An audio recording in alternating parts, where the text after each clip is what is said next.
So today I'm going to talk about people pleasing and the biggest lessons I've learned from being a people pleaser. And why is this important? Because if you're people pleasing, then you're ignoring your own wants and needs while trying to meet other people's wants and needs. And you're doing this at the detriment of yourself. You're not going to be able to have decent relationships because you're stuck and caught up in these patterns and focusing on other people instead of being able to focus on yourself.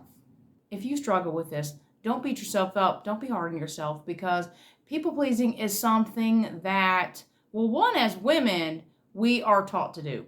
We're taught to not rock the boat, when in actuality, the only way you can even get healthy relationships is to be honest with people. I mean, that's just how it is. But if you're people pleasing, you're not going to be able to be honest. So today I'm going to tell you the biggest lessons I've learned from people pleasing so that you don't make the same ones. Number one, respect is more important than love.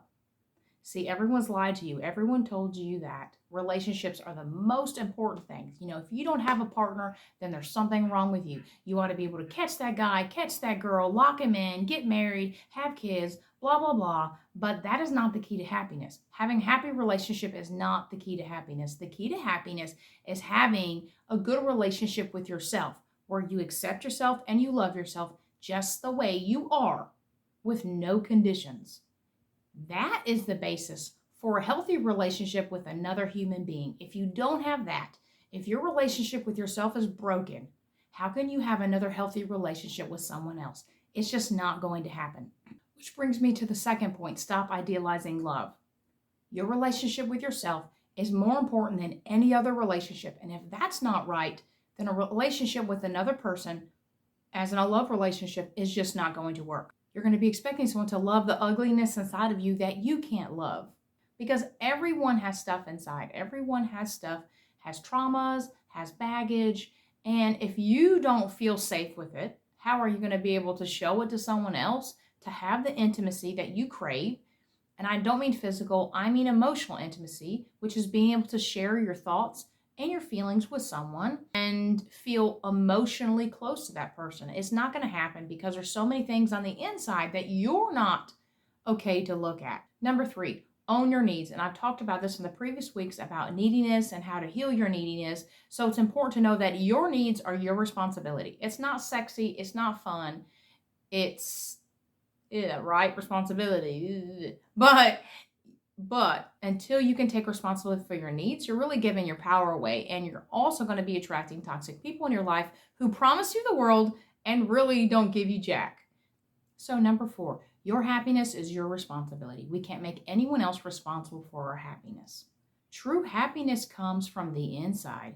It does not come from the car, the job, the bank account, the perfect hot partner with an 8-pack. Okay? Happiness comes from inside. And if you're trying to fill yourself up with all those things, as soon as you get all those things, you're going to realize how unhappy you really are because they're not going to satisfy you. So it is hard work to learn to be happy on the inside, which has a lot to do with your thinking and your feeling. When you learn to clean up your thoughts and when you learn to just accept your feelings, to stop avoiding them, to feel your feelings and process them, which basically means feel them and be okay with them and stop avoiding them, then you can come to a place where you accept and love yourself for who you are. That is happiness right there. But it's a daily job because we're all human beings. We all have flaws. We all have issues. And at first, learning to love yourself kind of feels like a full-time job. But the work is so vital in order to being happy. And when you can be happy with yourself, then you can meet and fall for someone who is also happy with themselves.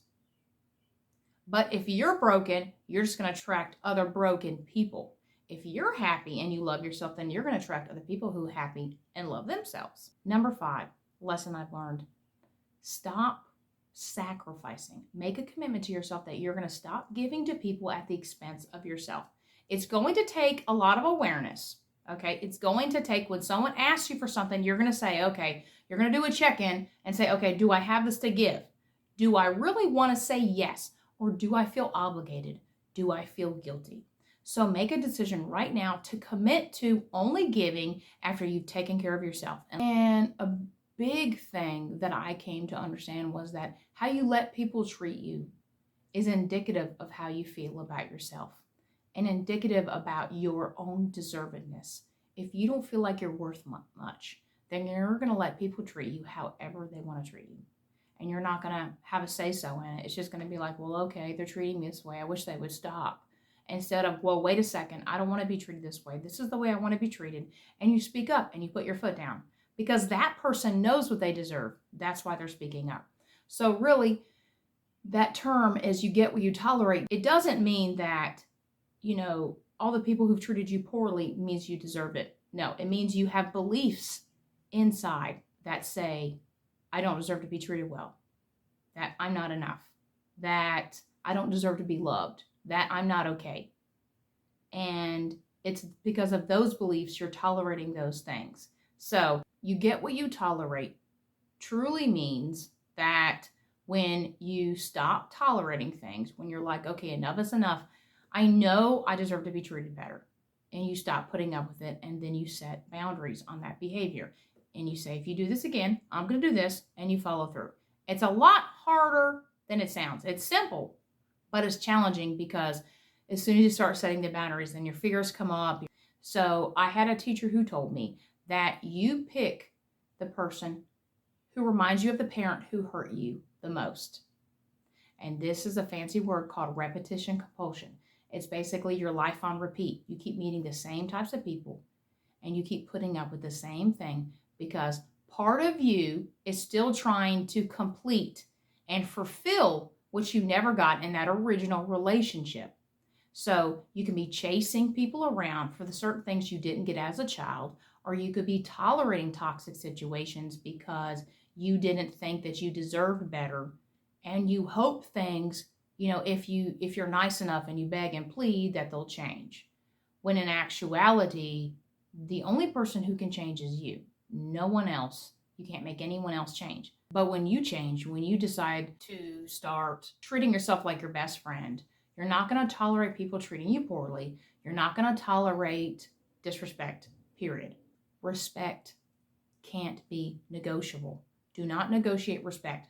Respect has to be the foundation, the bare minimum. And if you're with someone, no matter what type of relationship is, and they don't respect you, okay? If you tolerate that, you're saying, it's okay to treat me like poop. It's okay. I'm going to put up with it. So the bare minimum needs to be respect. And if someone doesn't respect you, they sure as hell don't care about you. If people don't respect you, they're not going to treat you properly. So a good indicator that people aren't respecting you is when you tell them no, or you set any limit with them, they continue to push back or they just ignore it. So if they don't respect your boundaries, then they don't respect you.